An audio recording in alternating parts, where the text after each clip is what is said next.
নৌঘাটে যাত্রীদের ডাকা হচ্ছে হাত মাইকে। কিছুক্ষণ পর পর ছেড়ে যাচ্ছে ছোট বড় নৌকাগুলো। যাত্রীরা যেমন যাচ্ছে তেমনি আবার ওপার থেকে ফিরছে। মালামাল উঠানামায় মুখরিত হয়ে উঠছে নৌঘাটগুলো।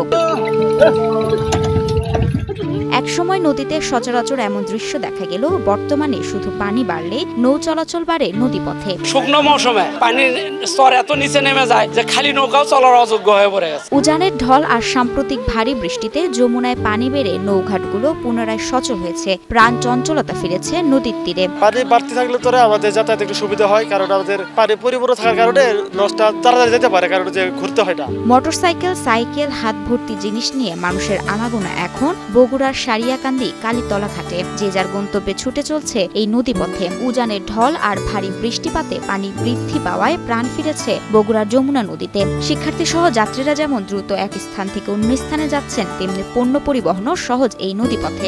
এখন সুবিধা, মানে নৌকা ছাড়লে পারে কোনো জায়গায় বাজে না। বাংলাদেশের একমাত্র স্মার্ট সিটি বসুন্ধরা এখন আরো নিরাপদ, আধুনিকতায় আরো এক ধাপ এগিয়ে।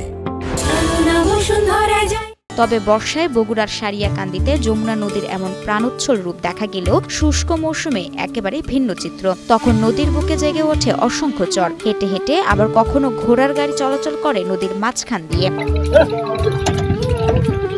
এদিকে ভরা মৌসুমে বাণিজ্যিক ও ব্যক্তিগতভাবে ছোট বড় শতাধিক নৌকা চলাচল করে সারিয়াকান্দির বিভিন্ন ঘাট থেকে। পানি বাড়াতে একটু আমরা দ্রুত আসতে পারতেছি। আগে তো 1.5 ঘন্টার মতো লাগতো, এখন 1 ঘন্টা লাগতেছে। সারা বছর পানি প্রবাহ রাখতে পদক্ষেপ নেওয়ার দাবি জানালেন সারিয়াকান্দির কালীতলা ঘাট পরিচালনাকারী সাজেদুর রহমান। আমরা চাই যে সারা বছর ড্রেজিং করে এই ঘাটটার সঠিক নিয়ন্ত্রণ করে নৌকা চলাচল যেন করতে পারে। নদী নিয়ে বিভিন্ন সমীক্ষা চলমান রয়েছে বলে জানালেন পানি উন্নয়ন বোর্ড বগুড়া নির্বাহী প্রকৌশলী নাজমুল হক।